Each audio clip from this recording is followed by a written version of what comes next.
planned. That was a smaller meeting. Now it's a huge meeting. So to introduce, we are live now. Okay. Thank you, Iago. Thank you very much.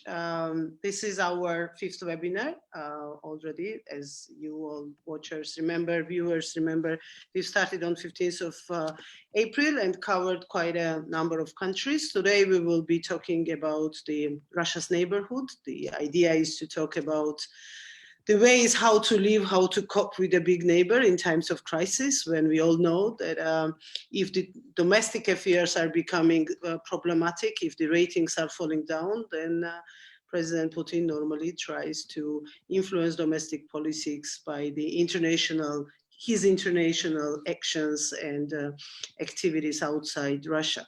But before we start, let me first give the floor to Peter to say hi to us, because this whole event series is possible only because of the support from Friedrich Naumann Stiftung. Peter? Yeah, thank you, Tina Teen. We are very proud, and it's our pleasure to support this idea. It was the idea of Tina Teen and her NGO Civic Idea to organize such webinars under the topic COVID-19 and liberal views worldwide. So we have now the 5th seminar or webinar, and we have a lot of viewers even afterwards. When we can see the clips in Facebook, we have many thousands visitors or viewers. So it's quite interesting to have such a seminar or webinar, and that's why congratulations to Tina Teen again. And now I wish you a nice discussion and a good outlook.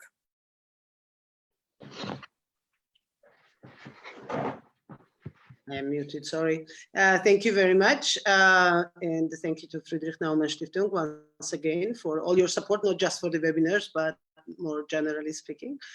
Now let me first introduce the panelists for today's discussion, and then I will do a little bit of announcement for the next panel discussion next Wednesday, and then we will go with the dialogue. Today we are joined not only by Peter, but also by the head of Friedrich Naumann Stiftung office in Moscow, in Russia. And it is particularly important because we will have the voices from Moscow, and we will have a chance to hear the first-hand story as to how things are developing there. We are joined by the member of Latvian Parliament, Inesa Voiko, who is a long-term friend of Georgia. She used to work in Ukraine as well, so it's not that she has only Latvian experience, but also with her UNDP work, she's very much aware of the developments all over the Russia's neighborhood, I would say. Thank you, Inesa, for finding time in your busy schedule. I know how in democracies, parliaments are busy these times. Unfortunately, different from my country, where parliament decided to be on a break due to COVID-19. We are joined by Ahmed Alil from Azerbaijan. I believe, Ahmed, you are joining us from Baku. Ahmed is the head of the Caucasus Policy Analysis Center, researcher in international public policy and regional security. Once again, as in every webinar, we have a Georgian panelist, Gyiorgi Kanaშვili, who used to be the head of the Caucasus House here in Georgia. And currently he's a senior researcher at the Civic Idea working with us. Thank you all just for introducing the next Wednesday. As always, we will be live next Wednesday at 12 noon Tbilisi time, which is 10 a.m. Central European time. And we will have another European panel with the experts from GMF. We will have members of parliaments from Germany and from Netherlands, and lots of other interesting speakers. So tune in next Wednesday once again about the European politics and EU responses. This time we will talk more about the EU rather than single European countries. And it will be my pleasure also to have a Turkish ambassador on board, Turkish ambassador to Georgia, talking about the experiences in Turkey. On 27th of May, as we've said, we will have a fully Georgian panel. That will be the only Georgian language discussion. due to the fact that it's right after 26th of May, Georgia's Independence Day. We will talk about how Georgia managed as a state, not doctors, not the health practitioners, but as a democracy to act and to fight during the pandemics. And then our last discussion, as we see it right now, we'll see how it goes after that, will be on 3rd of June with the representatives from different parts of the world. We have not talked about it yet. We will be joined by the panelists from India, now from MENA region, from Japan, and from South Korea. So we will bring a completely different perspective or completely different practices in fighting pandemic on 3rd of June. So that's it for the announcement for the next panel discussions. Now, as we were doing during all our webinars, let's start with the 5-7 minute introduction of the countries we did not cover yet. So because of that, the floor goes to Inessa first. It's our first Latvian participant as to what is the state of affairs right now in Latvia. We know the statistics. We know it looks pretty good compared to many other European countries. How did you do it?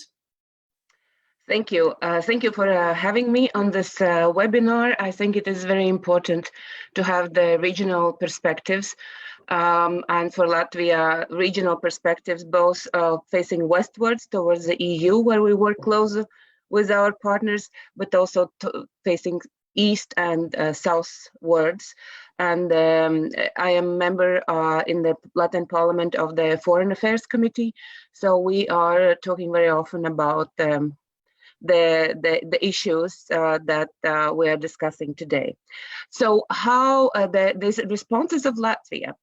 I think Latvia was fortunate to form the right team to tackle the crisis since the very beginning and address the crisis early on and from the textbook of epidemiologists. And on the top of that had the government and society that was willing to comply with these rules. I think if, there are a lot of talks about what kind of system we had in terms of the lockdown. We, I think, have been more close to the Swedish model that is known like because Sweden is not that they didn't do anything, they just didn't stop people from moving around, and the same has happened in Latvia. We have had all the shops, most of the shopping malls open, except a few weekends they were closed on weekends, and people were allowed to move across the country. And we also didn't close the borders of Latvia. We wanted to keep our promise of European Union that our borders with other EU countries remain open. Of course, we closed as EU all the borders in the middle of March towards the other countries. But the traffic has stopped because other countries, including our neighbors, our dear neighbors, Estonia and Lithuania, stopped the traffic, and not even talk about Poland, which then made more difficult for people to come home. And the strategy of Latvia was to test, detect, and isolate the cases of COVID virus, to do it meticulously. The strategy of the government was to listen to the medical experts. We are lucky to have very experienced experts with worldwide experience. Our main infectologist has in fact worked in some African countries of some outbreak of the virus. And so they were looking at the countries that tackle virus best, like Taiwan, places like Hong Kong and South Korea, and actually introduced these systems of testing sites, how to do it, and they have been very strategic.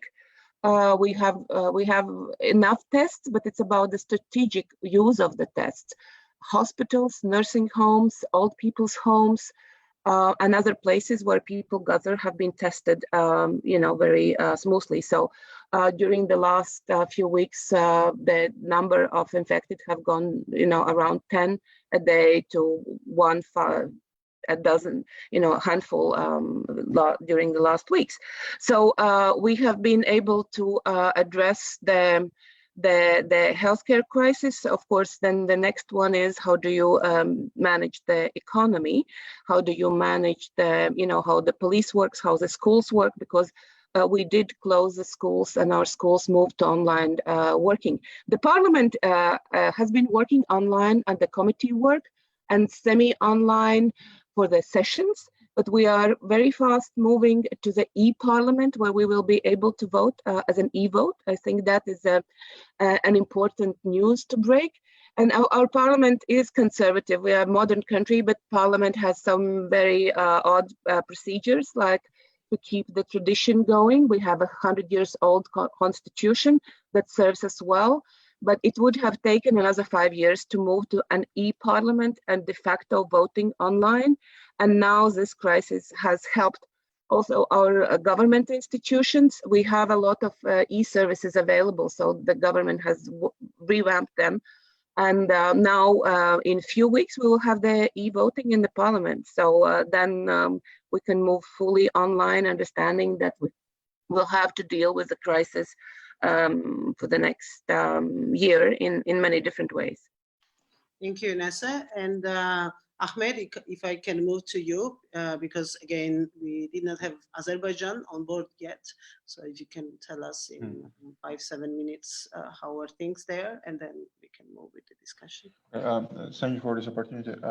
I would say that the COVID-19 that's happened, it's happening in a quite in a period that where Azerbaijan itself internally they were going quite serious change, like in February the country held the parliament elections, and then there was the protest by the civil society, and there was some period of the let's say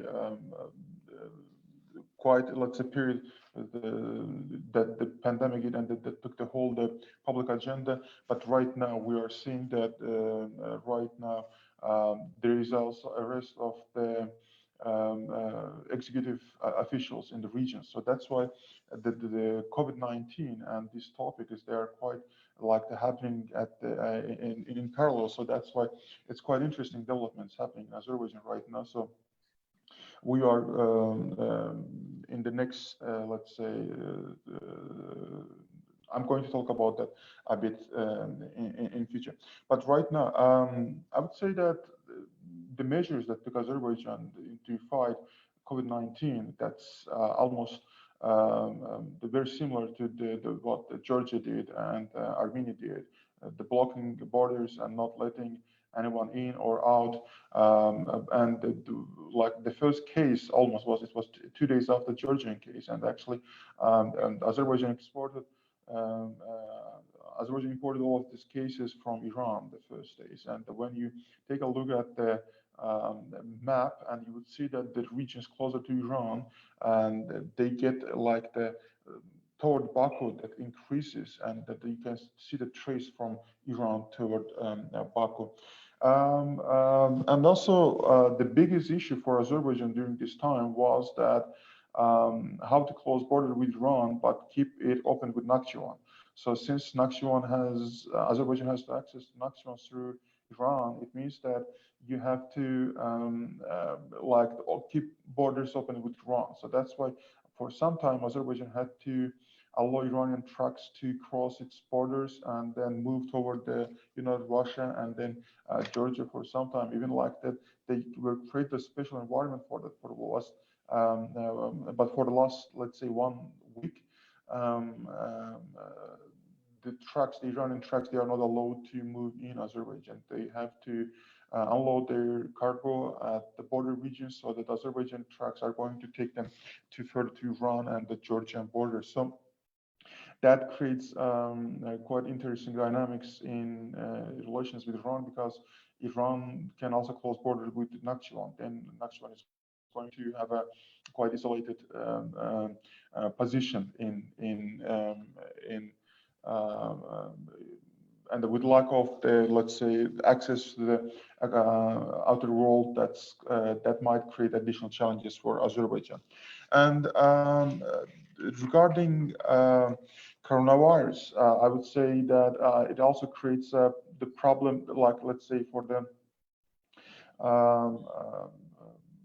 civil society perception about the ongoing things in Azerbaijan. That was quite interesting because, like, let's say, there was no protest against the stay-at-home policy. Basically, everybody agreed that they had to stay at home and then follow the rules imposed by the government. But then there was a rule in the parliament just blocking certain, let's say, the rumors in social networks, because for sometimes there were some misinformation, especially from the Russian sources, claiming that there is no virus, it's fake, and also claiming that there will be spread of the, let's say, disinfectants in air by helicopters. So this kind of news in the social media that created a lot of problems for the government, and they decided to put a bit restrictions on the social media, but which was protested by the civil society, and civil society believes that those restrictions should be lifted as soon as possible, and it shouldn't be continued in the after coronavirus. So this is creates quite interesting dynamics in the country, but I believe that right now mostly the agenda in the country, that's mostly it's about the ongoing developments in country, arrest of the officials, and the state security service operations. And right now that's the most discussed issues, and that COVID-19 is a bit the forgotten topic, I would say. But it continues to impose the challenge to the to many areas, and I believe that the first also to the health sector, like that we are experiencing right now, the second wave, and you would see that. But in Baku and in regions, like if the numbers are let's say stable, in some other regions like in Ganja, the numbers are a bit higher than expected, and so it creates let's say we should follow these things quite. The issues need more attention at this phase. I would say that, and I will stop it here. Thank you, Ahmed, for that intervention. To all the audience watching us on Facebook or being registered here, please send your questions or raise the hand if you want to ask question in person, and we will be happy to give the floor to you or air your question for our panelists.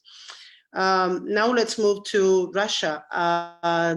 Iulius, we've been hearing controversial news for this last couple of days about Russia. I was just reading an article 2 days ago in Financial Times where reporters claim that there is a very high probability of numbers being hidden by the Russian authorities, and they even put up the charts comparing the death toll throughout the years, claiming that there is about 70% difference in numbers declared and what actually is happening.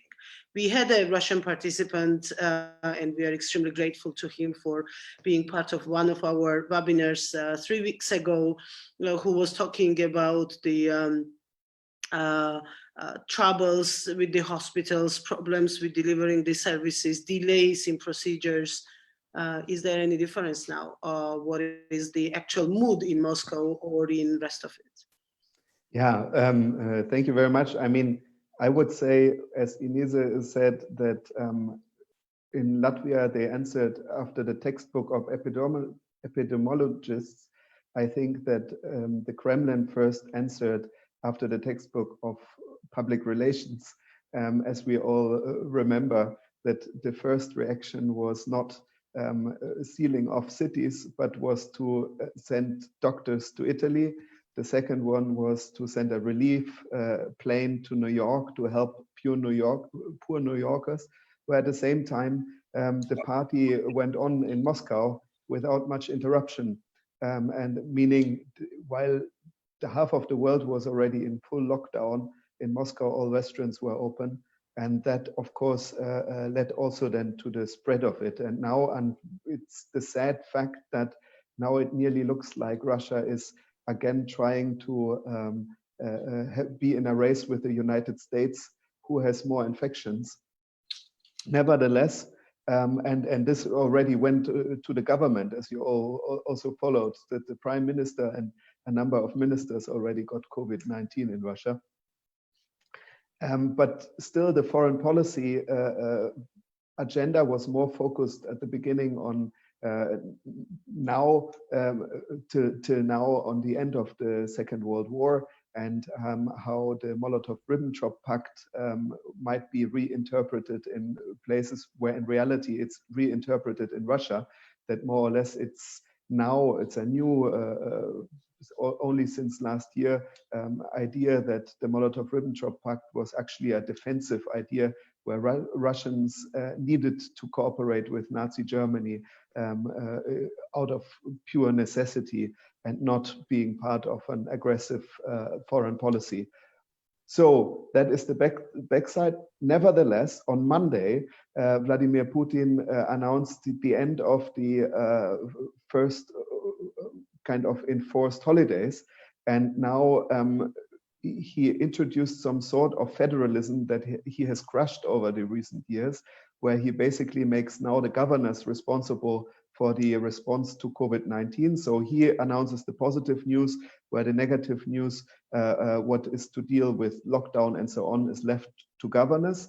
At the same time, exactly as you said, Tinatin, Financial Times reported, and it was based on the New York Times report that did a long investigation, realizing that it seems to their sources that it's up to 70% less reported death cases in April alone. And that, of course, doesn't resonate well within Russia, because people are doubting the official number of the death rate from the beginning when it broke out, because already in the first cases, it came out that some people have been classified as dying of different diseases than COVID-19, despite having had the virus. So that is the rough background. In Moscow itself, there will be a close down till the end of May. The popularity of the Moscow mayor, who was the carrier of the bad news of lockdown, actually went up, and he has now better ratings than Putin himself, despite being more a administrator. Of course, Putin himself was not very happy about the whole situation, because it crushed his plans of having the referendum to change the constitution to prolong his term. And of course, the economic problems Russia already had even before Crimea, but more visibly over the last years, are of course now even worse. There is still some reserves in the state budget that allow them to release some funds to help small and medium-sized enterprises, but it's also clear that it's only to keep unemployment low and not to help structurally in the economy. So we see a very rough economic situation coming for Russian citizens, and that of course has a huge impact also on all the Caucasian economies and all the economies nearby, especially of course where remittances are paid, because already the immigrants are the weakest link in the economy, are of course the first who are cut out of any income. What that leads to, of course, is a big nervosity within the state, and we have already seen that. For example, there was last week a vote in Novaya Gazeta for this year's award for the Boris Nemtsov award, and it's basically where the readers of Novaya Gazeta vote which of the civil society activists, opposition politicians who have been nominated by different organizations should be in the top 5 of this award. And it was very clear that there was a big manipulation, and that seems related to internal nervosity and internal politics, because one of the people who were voted high was a lady who is a political prisoner for being involved in the demonstrations in Ingushetia. Because of that, there have been a voting up, it seems, from Chechen sources, because who didn't want that this person might be voted up too high, and then a big manipulation started where we still have to see what's happening. And the same problem is that many webinars and online conferences these days, specifically when they're organized by independent people, by liberal politicians or parties. It happened to Jabloko, for example, and it happened to a number of other webinars, are hacked by hackers and are then disturbed by some playing of porn. So it is clear that there is a big nervosity that the political situation is destabilizing, and because of that, there is a big nervosity both in the population as in the Kremlin. Thank you, Julius, for that. I just want to bring a video of President Putin's statement that Julius was referring to. It's just 30 seconds. Let's watch it, and then we can continue from there. Not this one.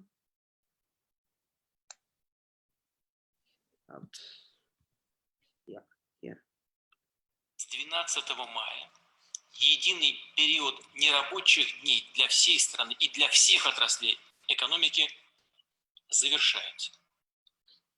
Но не завершается борьба с эпидемией.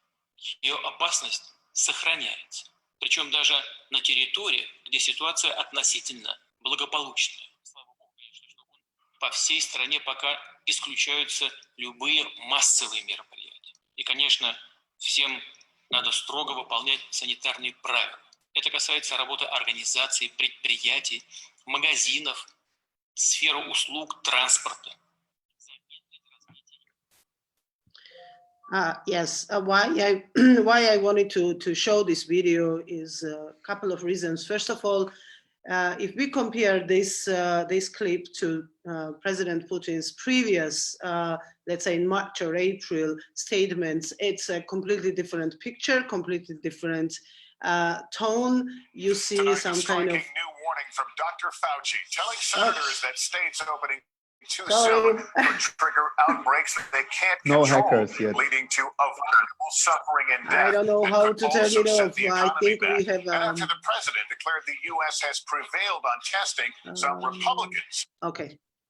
I think it's okay now. Yeah, there is a completely different mood and completely different statement from him. You don't see the same confidence as we could have seen in previous videos. And the fact by itself that he kind of shifted the responsibility over the governors also proves that he is, I don't want to use the word scared, but at the same time, he's not confident that the policy he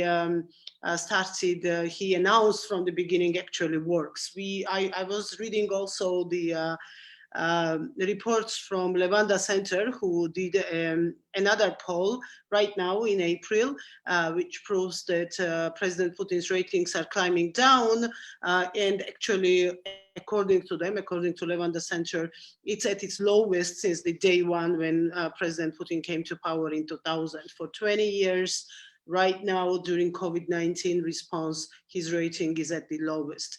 So he derogating his power to the regions, at the same time not actually giving any financial resources or other means for tackling the problem in the regions. One could say that he is looking for the scapegoats to put the blame on and come out from this crisis as the one who finally found the solution and saved the country. How this situation can be reflected, well, first of all, on the population of Russia, obviously, but more importantly for the purposes of this discussion on its neighbors. What is the next step, as you can see from Putin? Is he gonna try to compensate at least these domestic failures by another international adventure he might get involved with? Do we need to be worried, especially obviously us in this audience, but I would say not exclusively only Georgians. What's the feeling in Latvia? What's the feeling in Baku? Gеорgi, please jump in from Tbilisi perspective, and let's discuss what's Mr. Putin's next move under declining ratings on its international arena.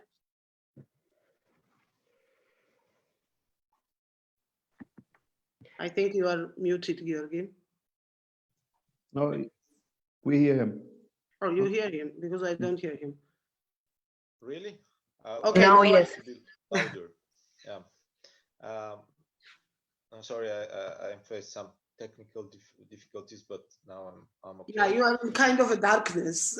We can see. Yeah, I had to change the laptop, like so something is going wrong. But like I just like want to continue the like a little bit like about our immediate neighborhood, what is going on. You were speaking about the figures which may be much lower than in reality.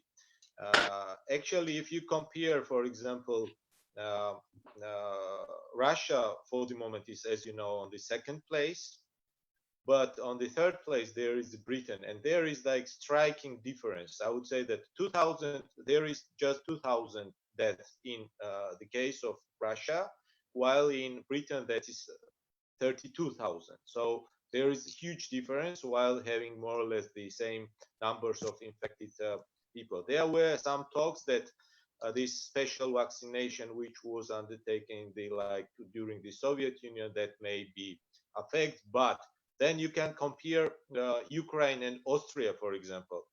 The same numbers in case of infected, more or less, and more or less the same number of the deaths. So, like I would say that that's like, you know, why in Ukraine that vaccination is not working and why it's working just in Russia is a little bit weird.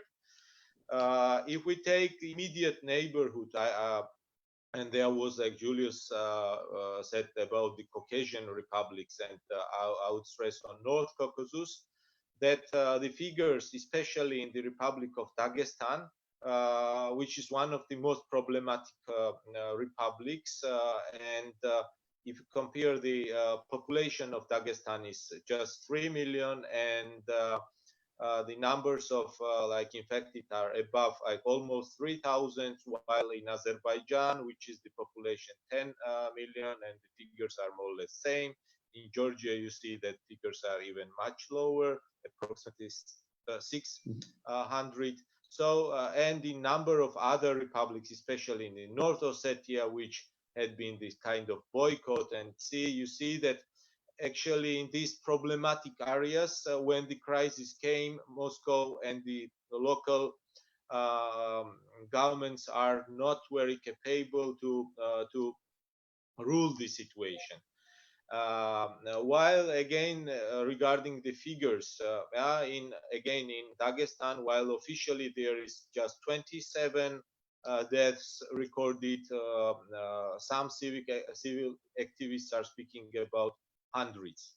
So and in the same direction, like Stina, you had been speaking about the Levada Center research, which shows that like Mr. Putin's like approval ratio is quite low. Prices on oil and especially on the oil and also on the gas are dropping down, though. So the situation is not very good, obviously. In the context of Georgia, like I was like, we still like, it's a little bit weird, but like we still are living in the with Russia in a context of let's say prolonged normalization, which the normalization of Georgian-Russian relations had been like announced with the coming of new old Georgian dream. And at that point, like I was just like working like a couple of days ago on that issues. And at the moment, the motion of the 2011, 2010, 2012, especially let's say post-Saakashvili period and late Saakashvili period, there was like high demand of the Georgian society kind of normalize those relations. And there was, I would say, kind of illusions that those problems between Georgia and Russia are not of systemic character, but they are more linked to personalities. But what we see, like in those, like the history, like to have more like sober vision of the people are changing here in Georgia, in governments, in Russia, kind of at least twice changed, and we see now Putin, and obviously we will see who knows when, but post-Putin period. And I think that there is like more of systemic problems between Georgia and Russia. There is vision of the national projects, and national project of Georgia is like to Europeization of the country and trying to like integrate in Western family, while the Russia has totally, let's say, different goals in the region. So those problems will, I'm pretty sure that we will maintain living in that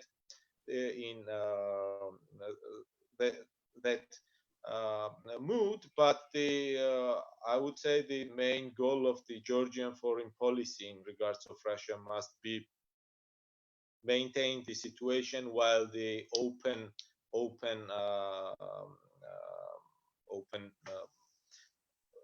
war or something like that is maximally avoided, and try to engage maximally with, if we are speaking about occupied territories, trying to engage with those territories. Thank you, Gеорgi.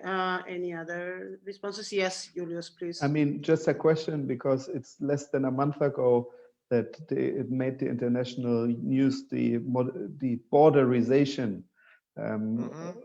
of the territories. How big is that received? Sorry, I mean, when from Jordan audience, it sounds probably boring to ask this question, but how is this reaction within Georgia? Because when you speak of the normalization times, it is still the official narrative to normalize relationships. How tough was the borderization on that?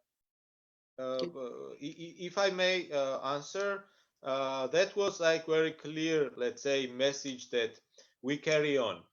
We carry on to borderize those like territories, especially this Sinwali region or South Ossetia context is very well let's say utilized in a context of pressing on the Georgia. And I would say that that's one of the, let's say, the very good instruments of hybrid war with Georgia, all the time like underlining that nobody will help you.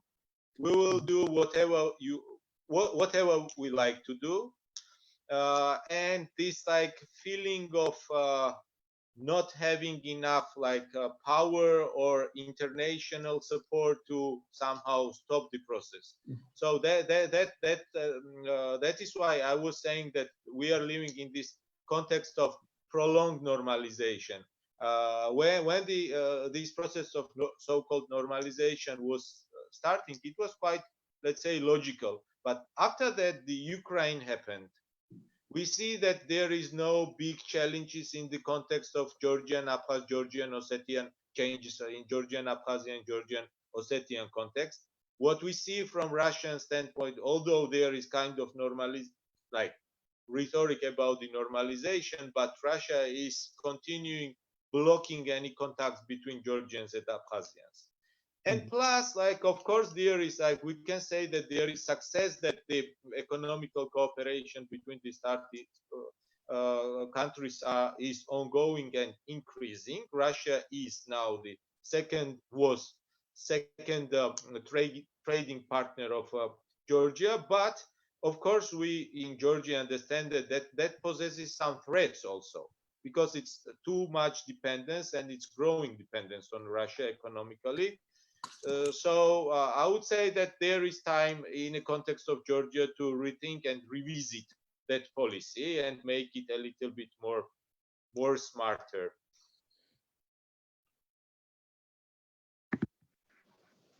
Yes, I want to agree with Gheorghe, and also on top of what he was saying, we are facing in the context of COVID-19 another issue, because the virus is entering its aggressive phase in South Ossetia, especially, as far as we know, from zero just last week. Now they have dozens of, or a couple of dozens of cases.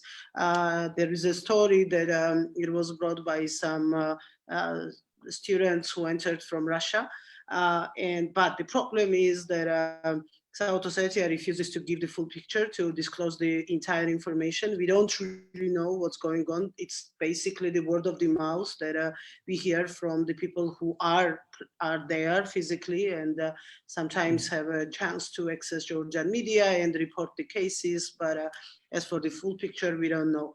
Yes, the borderization is on. Yes, the administrative boundary line is closed. The occupation line is effective. But still, obviously, if the outbreak will be big there is a chance, and there is a fear that it might spread in the neighboring villages, and then from there to the rest of Georgia. And this good statistics that we are trying to keep, and we actually are managing it from the medical point of view pretty well, might change. So that's another problem that we are facing, together with the borderization and kidnapping people, as it was happening always for all this time. And also we've been experiencing some cyber attacks during this COVID-19 also on the territory of Georgia.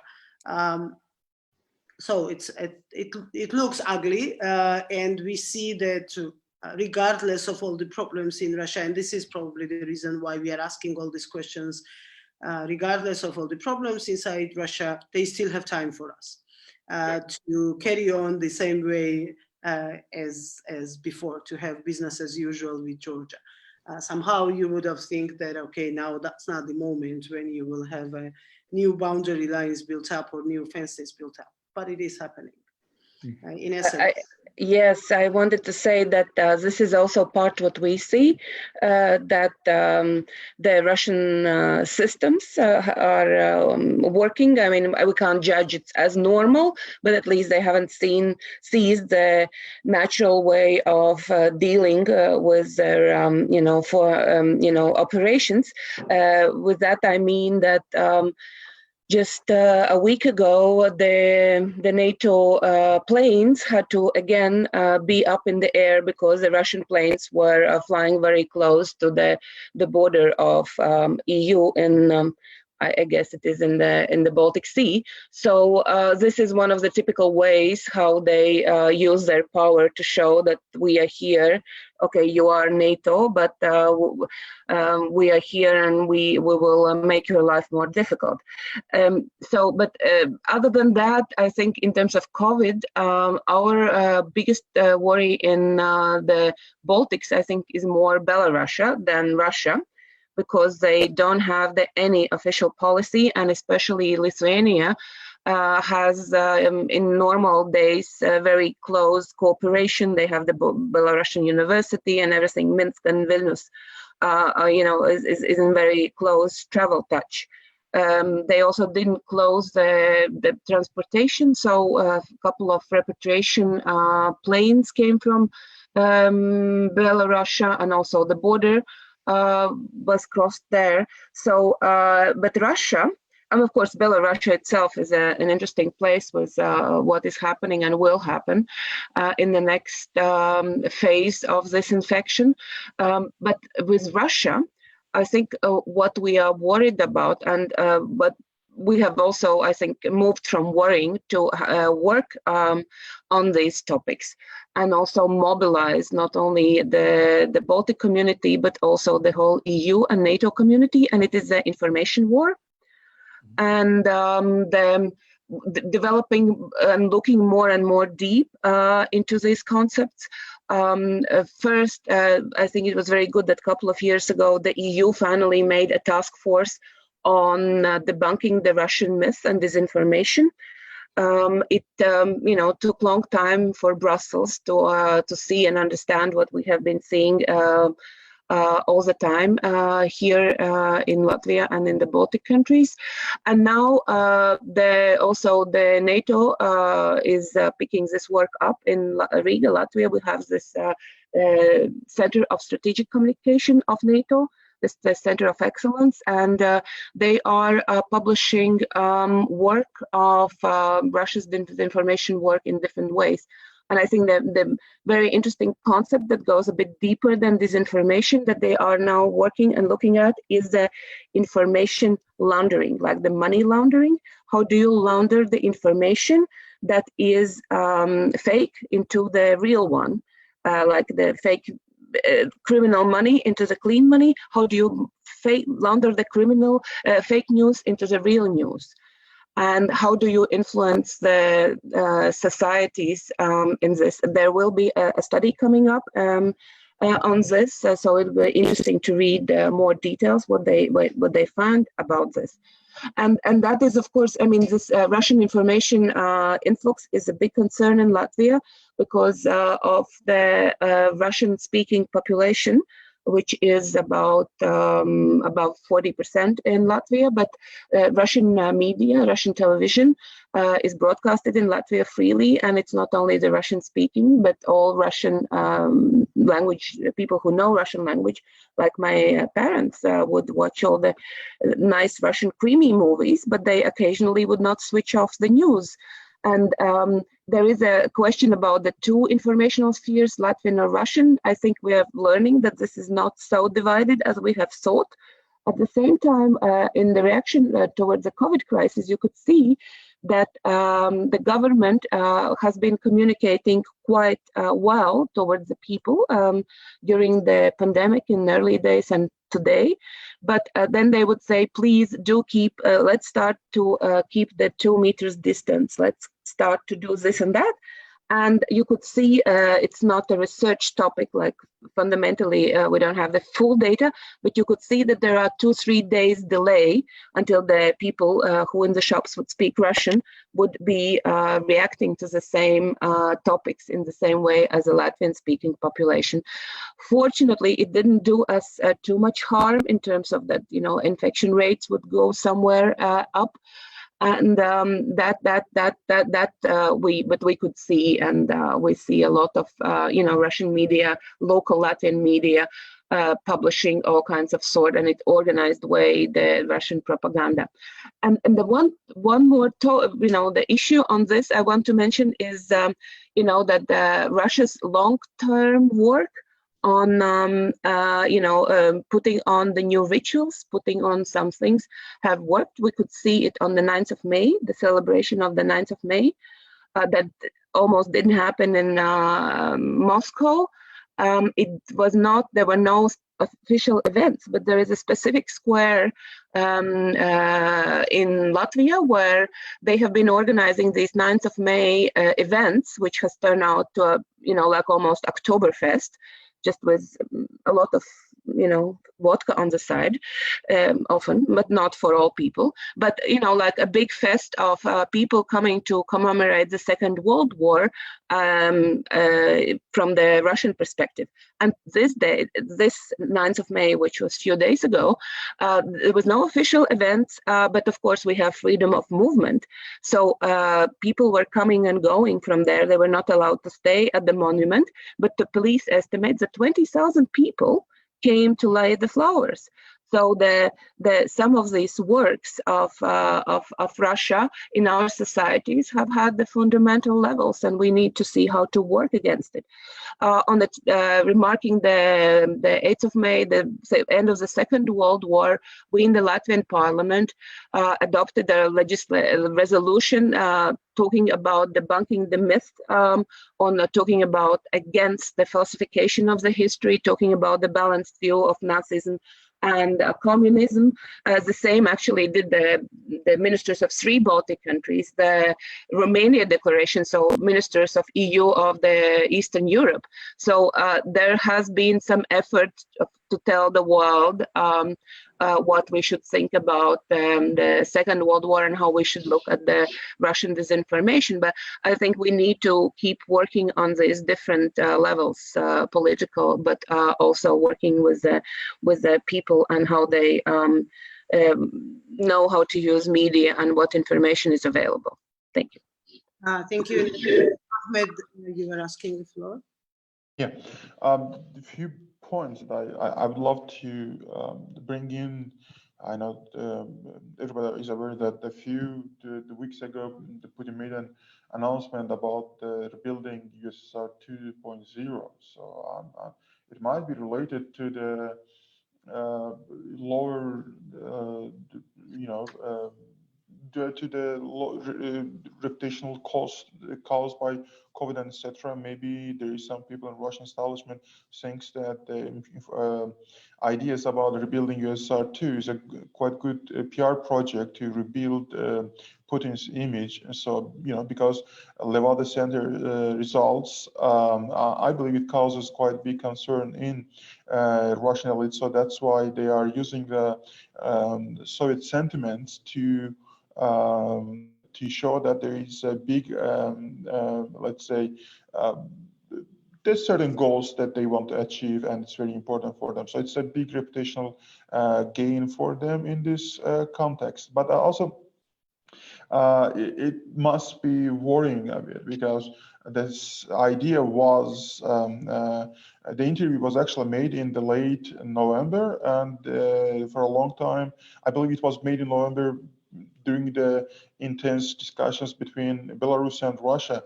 And then when it didn't happen, the idea about rebuilding USSR 2, it was put on hold, but now it started gaining a new impetus. And right now, it's quite a widely discussed concept. And should we worried about this?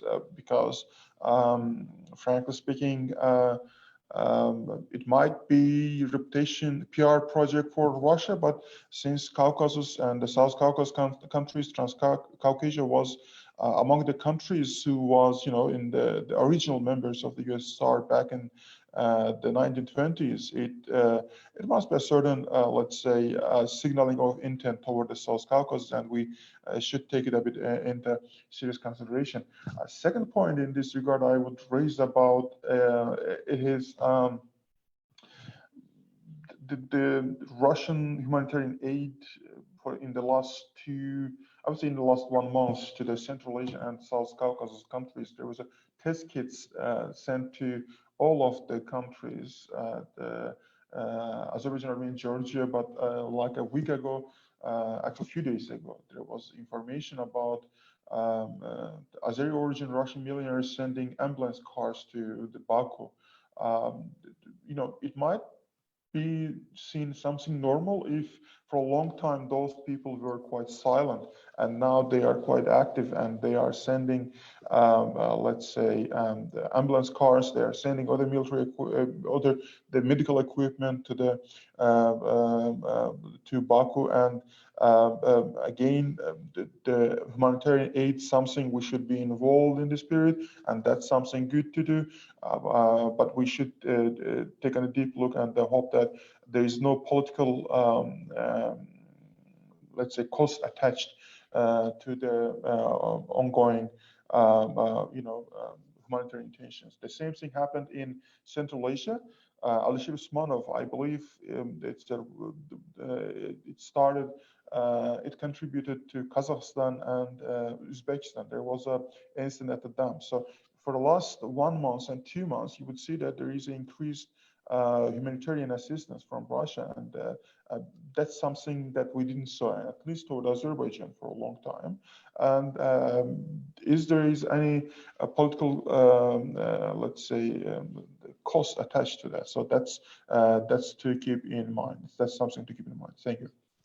Thank you, Ahmed. I want to go back to Ines's point about I actually liked this term on laundering, information laundering. I've never heard it before, and I think it perfectly sums up and shows the level of the problem and the margins of the problem. But am I wrong to have a feeling, or maybe it's because I'm particularly interested in this subject and kind of got diverted, that it's all about China now? We don't talk that much about, especially in terms of the COVID-19 disinformation and propaganda war. We talk more, the world, I mean, not Georgians necessarily, but the world, in the world, we talk more about the China rather than about Russia. And President Putin could have got a feeling that they are climbing down on this international agenda of information warfare. European Union, United States, starting from the President of the United States, the European leaders talk more and more about China spreading disinformation, China fighting information war, China to be transparent, China this, China that, and you don't really hear that much of Russia anymore. Is there any truth to that, or it's just me who got this feeling that somehow Russia got forgotten? Iulius, what do you think? Yeah, I mean, we all know that the power reality perceived and real is a wide gap between China and Russia. But as Russia is closer to the European Union and bordering all the Caucasian countries, or is the most important neighbor, I think it will stay present. I mean, it's a big question. I think first, Putin's priority first is always to keep power within Russia, and that is why all measures of disinformation and control of media, I think the majority of the money goes into Russia, so that there is no alternative within Russia.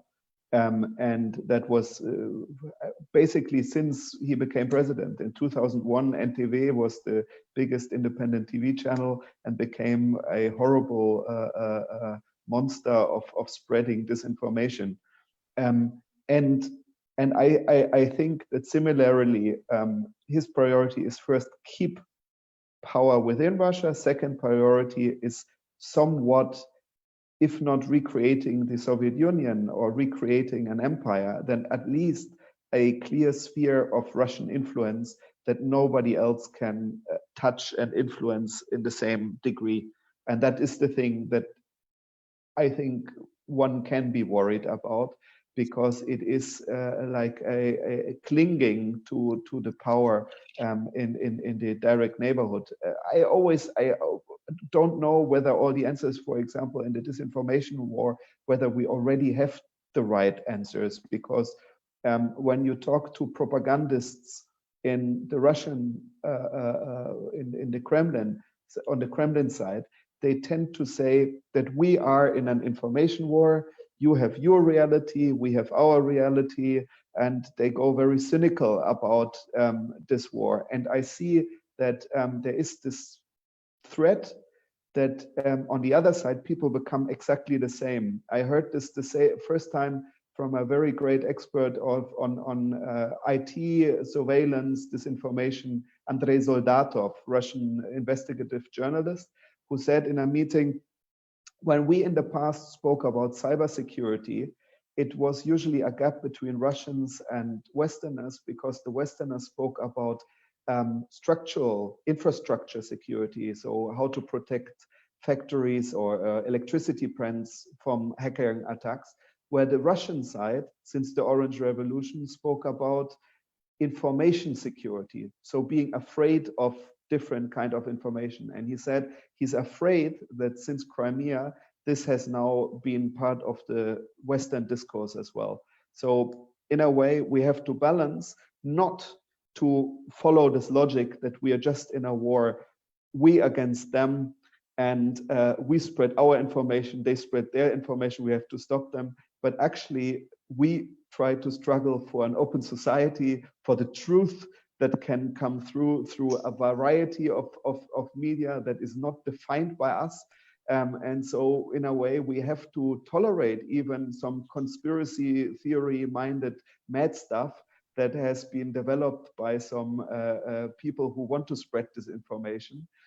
We have to tolerate to some degree in order to keep our society strong and open against kind of their logic. I mean, this is just a principal reflection. I still don't have the full answer to that, but yes, we should be worried because after the first priority to keep power in Russia, which will keep Putin busy in the coming weeks and months, is also keep and a strong grip on foreign policy and especially on the direct neighborhood. If I can, I think I have a couple of observations. I think the one reason why maybe Russia is to some degree a bit lower on the agenda is that this crisis has actually turned off the populists because the real, you can see the reality in so many different ways, even if you try to hide the real numbers.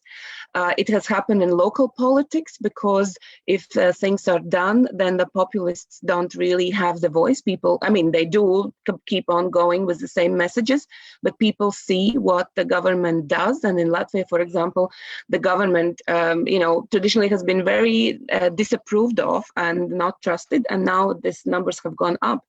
And in the same way, it's like, okay, if he can't take care of his own people, well, better you deal with your stuff at home.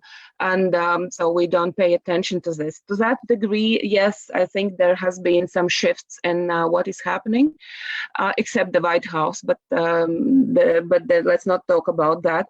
But I think we don't forget about Russia and attacks because we face new methods. I think these departments of innovation in the Russian propaganda and other war zones are keep working. A few weeks ago, the Lithuanian Prime Minister, the Lithuanian government got a message, a fake letter from the head of NATO, stating that NATO will be moving out their battalions that are in Lithuania, led by Germany, actually. And so the letter, so there's, of course, it was very easy to confirm that NATO has never sent that letter, but the way, this happens is a new way. Then this situation in Prague with the mayor. So they are exploring all this and never let us to forget that they are just here and how their, the crisis will not stop them. But I also want to bring, talking about Russia, one issue where we're starting to talk about China in, a discussion here in Latvia is about the governance. Okay, China, yes, the way Tina described how we have looked at China and the threats, I think these are discussions happening, especially with the digital technologies and Huawei and the bans on this technology within NATO, etc. But now looking at the handling of the crisis, yes, China has its own way of operating, but actually they did contain the crisis. And outside Wuhan, they had 13,000 cases for all the other billion population they have there. So they are using the smartest strategies of the best world's universities and doctors, and they were able to apply it. And look at Russia, looks like they have not attempted to do this or attempted in a very fragmented way. So yes, I think, we really have to learn how to look at China, how to learn and how to cooperate with them where needed, and how to also see where and how they come into this cooperation. But I think these are totally different books, and the crisis and dealing with COVID has really shown this, and not for the benefit of Russia. Thank you, Inessa. Gyorgi, do you want to? Tina, I think it's very logical what you said, and it's impossible not to observe this trend. And it's logical that the fingers are going in direction to China. That was like a kind of trend already for the this growing tension is observable for a number of like years, but like especially it's accelerated like last period. And I think that's logical in the context of I remember like several weeks ago I was like actively still the COVID problem was not so high in Russia, but there were like several scenarios. How will Russia manage to will manage the virus? Now it's already clear that if somebody is the loser of the momentum, one of them are Russia. And if we are looking like who will be more like weaker after the pandemic, I think now it's like we can already like kind of observe that Russia will be one of the like it will weaken it in an economical sense, in a political sense, in a soft power sense, because like it cannot like show too much success stories how to cope with the virus, while the China is like very actively selling its like so far selling its successful way how it like work with the pandemic. So in that context, maybe we will also can see in a foreseeable future some rapprochement between Russia and EU in a context of rising China. But let's see, that will be very, I would say, interesting tendency. And in that context, maybe we, like minor countries like Georgia, think about the new approaches, how to live with this rapprochement, if that will happen.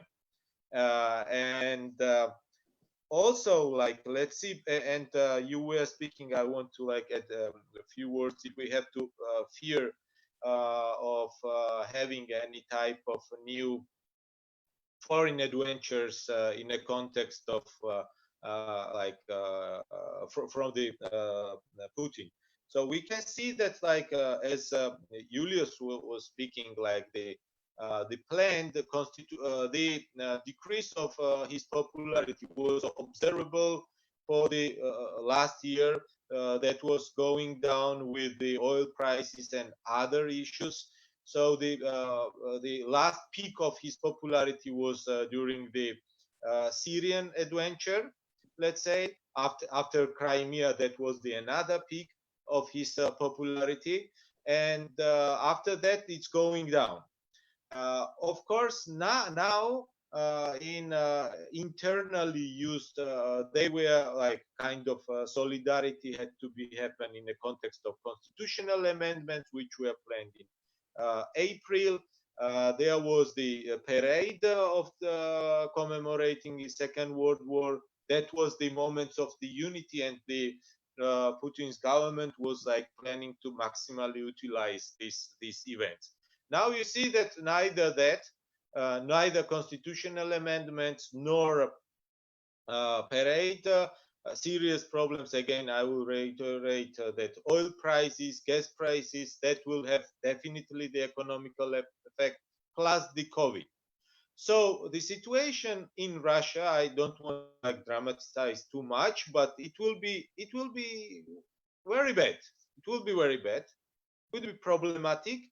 And in that context, unfortunately, we have to think and be quite cautious and mobilize the international community in case of any type of provocations. That's in case of bad scenario. But let's think that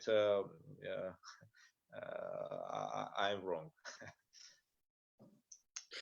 Thank you, Gеорgi.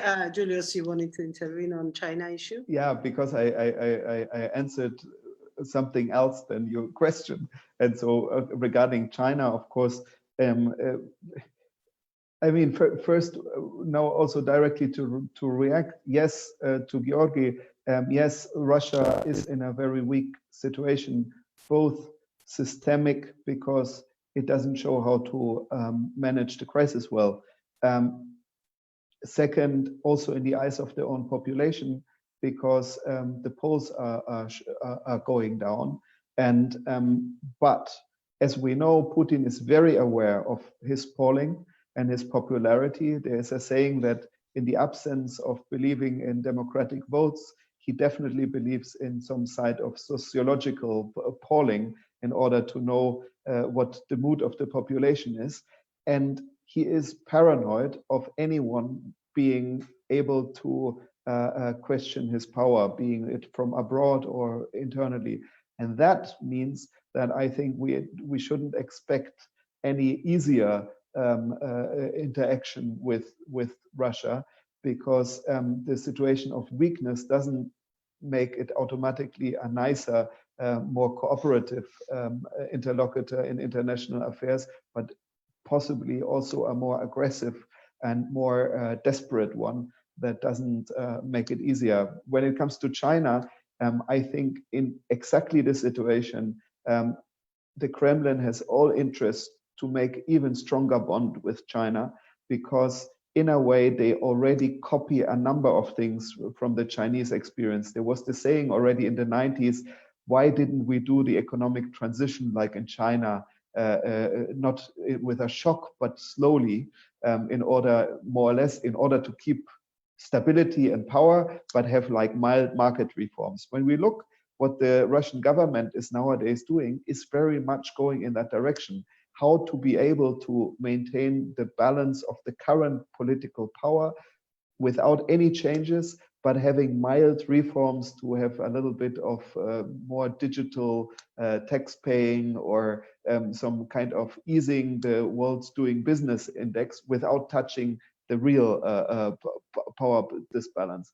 And the only big player in world politics that really likes that is China, and for a good reason, because China also, there is theories in Chinese political thinking that they are surrounded by enemies. We know this storyline from the Russians, but from Kremlin, not all Russians. I hope we can still differentiate, but that China is surrounded by countries that are allies of the United States, and the only big open side is Russia. And then I remember I asked this Russian China expert, but do you think they would ever kind of go against the Americans, because Chinese interests seem to be so much economically intertwined with the West and so much more rational and slower moving, not less powerful than Russians? And he said, like, yes, but the Chinese, there's a saying in China, we fight against the Americans till the last Russian soldier. And there is kind of a alliance also in the thinking, because they are the rival systems, the biggest players. I mean, China is the biggest player, but Russia is also scared of liberal democracy. And as long as China can prove to show any way of managing its crisis in a way that is plausible and possible, it can help the people in Russia who want to be more like China to also strengthen authoritarian and totalitarian ideas in their ruling system. So I'm scared of that, and I'm also scared. We see this already, some cooperation when it comes to the United Nations and to other international institutions, that they systematically try to undermine the universality of the human rights regime, which is embedded in our in all our international institutions, by basically making human rights a national question that should not be intervened in. And so while Russia looks weak, we should not be thinking that it makes it more cooperative. And secondly, the systemic rivalry with liberal democracy, I think, will stay. Thank you so much, Iulius. Ahmed, there was a question directly for you, and also as we are moving to the end of our discussion, if you can start the round of the closing statements as well. The question is about the Nagorno-Karabakh from Facebook. Facebook viewer from Makoko Martelli. She's asking, what is the current situation in Nagorno-Karabakh? What information do you possess about the COVID crisis there? And it's actually very interesting to hear what's going on in there, considering our occupied territories being so closed up for the information. Yeah, I would say that real information from Nagorno-Karabakh Armenians to the Azerbaijan society is a bit closed information also. So that's why we can get the data from open sources. So that's the main source of information from Nagorno-Karabakh. But there is a few cases reported, and we were trying, like the peace building commission in Azerbaijan was trying to use this opportunity to bring Nagorno-Karabakh Armenians and Azerbaijanis together, because the COVID creates opportunity for cooperation, at least on the health issues. So that was quite an important moment for us. And I believe that there was intensive diplomatic activities. You would see both Iranian and the Russian, the Minister of Foreign Affairs, they made a lot of calls to the Minister of Affairs of Armenia and Azerbaijan. They tried to negotiate certain, let's say, the elements of the COVID diplomacy was there, and Azerbaijan had to give a permission for WHO to come and visit Nagorno-Karabakh region. And since even the most of the international organizations based in Nagorno-Karabakh, they left the region because of the coronavirus, and again, without Baku's permission on the issues, it is hard for them to come back and monitor the situation on the ground and provide assistance to the Nagorno-Karabakh Armenians. But the thing is, I believe there is like the hope that it's in the upcoming weeks there will be positive developments in this regard, because what happened in the let's say in March and April, there were elections in Nagorno-Karabakh, so that was something big. That was something big no for Azerbaijan. So that's why Azerbaijan was trying to get certain, let's say, there was a political attachments to this invitation, but and also April was it was like, you know, like in April 2016 there was a war between Armenians and Azerbaijan. It was the anniversary of that event, so that in that content it's so hard to do something humanitarian. So that's why these events like put in hold right now. But we hope that in the upcoming weeks there will be positive developments, and the WHO is going to visit Karabakh. And I believe that Abkhazia was visited by the WHO, in Georgia invited them, and there's certain diplomatic, let's say, intense negotiations on this issue. You'd see that it is mostly the OSCE Minsk group co-chairs and EU special representatives. Like that, in all the communications, you would see that it's all dedicated to the COVID diplomacy, and there is we hope that in the upcoming weeks there will be some positive developments in this regard.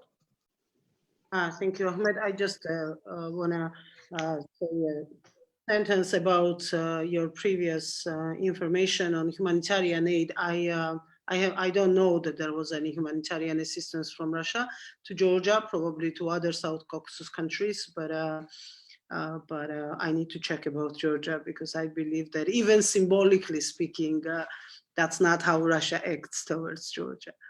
Sorry, not humanitarian aid, the test kits. They said that small package of test kits to all the countries, so it might be symbolic. So sorry.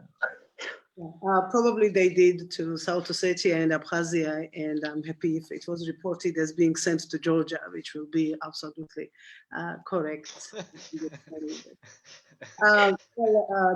Iuliuus has mentioned a Chinese proverb, and another Chinese proverb says that let's live in interesting times, and we definitely live in interesting times. But how not to have this interesting into dangerous is probably the puzzle we are all trying to explode and find answer to.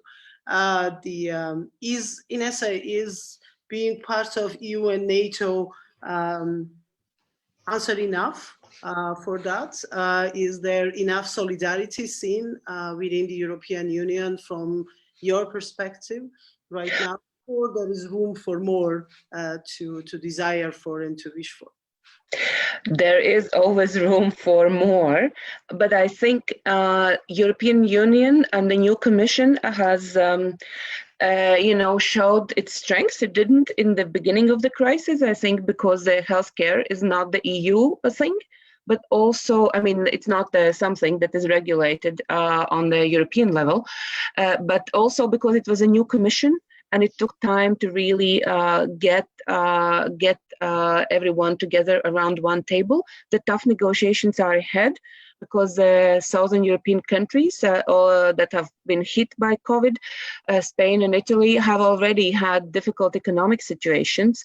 So there will be discussions, but I think we are reaching consensus. I think there is a space for innovative thinking on where to invest. I do hope that European Union will continue to provide support to Georgia and to other countries to tackle the crisis, because what I can say from the Latvian perspective is that we are often comparing the 2008 and 2009 crisis with this one.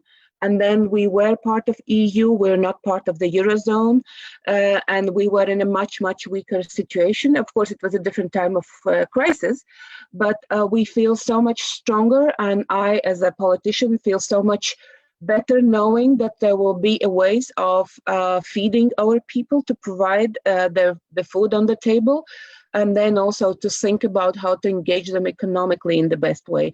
And I do hope that we, with the European countries, can work on the Eastern Partnership solutions so that we are still staying your strongest partner with this case. And overall, I think also in regards to our discussion was about Russia and how do we live together, I want to bring another quote, not Chinese this time. There was an internet quote floating of a German comic, Loretti, I don't know him, who supposedly has said that in the times of crisis, you should not look at who is guilty, but you should look at what one can do to solve the problem. Or the stupid people look at who is guilty, and then the clever people and smart people look at what needs to be done. And I think this, as we are getting out of the first wave of the crisis, I think this is where we should focus our discussions, and not least with Russia. And I think we should look at their, the new electoral laws and new other things, I think they're keeping up the Russian democracy, their voices up, the ability to speak and not to violate the activists and not to kill them is something that we could look at. And I'm specifically looking at people who are already in Moscow and can play the direct role. And if we can help you in any way of building the bridges, making the discussions, supporting the people who are working for change, let us know. Both in Tbilisi and Moscow. Thank you. Thanks a lot for that. Iulius, yes, about Russia, but also I want to have your 2 cents about what's going to happen with Schengen in a short time. Of course, I don't mean that it's not going to be there forever, but now with all the discussions that are being German, not just working in Russia, but being German, it will be interesting. I mean, first thing I have to admit, sadly, that I'm currently physically not in Moscow. I'm mentally and all the time on Zoom with my team, but I wait for being able to fly back when it's opening up again, because I was coincidentally out in Berlin when it happened. But yeah, I mean, I believe that we over dramatize also in German sometimes the end of Schengen, for example, because I think it is measures that are all related to the current crisis. And I don't see the build-up of a big nationalist narrative against Schengen. So I think that in the moment we are able to contain the crisis and are able to contain the crisis in each of our countries, we can then, like Ines described, go to the next level and solve the problem on the European and on a bigger level again. So I'm a liberal optimist there. Then I, of course, always think it's wonderful what you are doing in the moment with the seminar, and it is the same opportunity of which I hope lasts more, that we have so much possibility to exchange in the moment of this crisis virtually with people that we couldn't imagine before, at least on such a regular basis. There was the once a month maybe webinar, and now we can jump around. And I hope that this will also help that we continue to be able to love Russians and Russian culture and people and civil society, despite seeing that we are in a definitely systemic rivalry with the people who believe in authoritarian rule in the Kremlin. So just a plaidoyer for liberal democracy and for more interaction like this. Thank you. And I cannot agree more with you, although I still believe nothing can change and nothing can be seen as a replacement of people-to-people contact. But for this last 3 months, I think we've traveled more all over the world than when we were actually using planes and airports and hotels for that purpose. And there was so much more opportunity for sharing experiences, talking directly with the people. One of the reasons why we started this webinar was actually what I said in the beginning, the decision of our parliament to stop action and to stop working. And originally we wanted to bring members of parliaments from different countries just technically sharing the experience how parliaments work in democracies. Later on, it developed into lots of other issues, and we've started discussing lots of issues like China, for example. We had a whole webinar only exclusively about Chinese policies during the COVID-19. But at the same time, it created an opportunity and a space for singling out an issue and having as many countries, as many players involved as possible for bringing the experience. And we've even published a report from one of our webinars exactly about the work of European parliaments in this time, telling to our parliament that this is not the holidays. These emergencies are exactly the times when parliaments actually work. And this is actually this time when country needs its politicians to tell them what to do and what are the better options, and to keep the governments accountable because of the severity of the measures implemented by different countries. Unfortunately, our parliament is still on break. Hopefully by the end of May, we will see them back alive. But yeah, I completely agree that regardless of these restrictions, we actually covered much more than we were able with the physical sessions. Gеорgi, last word to you, being Georgian, privileged to finish this discussion. Do you see, maybe not the physical intervention from Russia in coming months or years, and I don't want to create a tragedy here with that. But for example, we were just talking about the Schengen, and even before the crisis started, there were lots of discussions about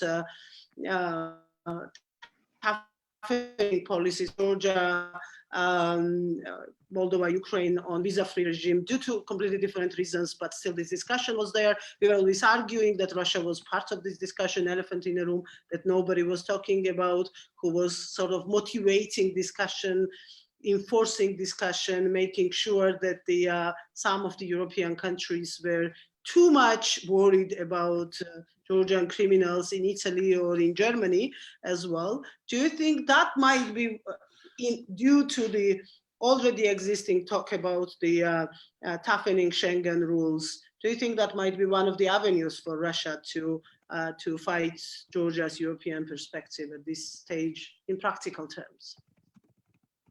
Thank you, Tina, for giving me the last word. And I will start, if I may, just several points regarding the solidarity. I think that after that pandemic in EU, they will think twice about some kind of rapid response mechanisms.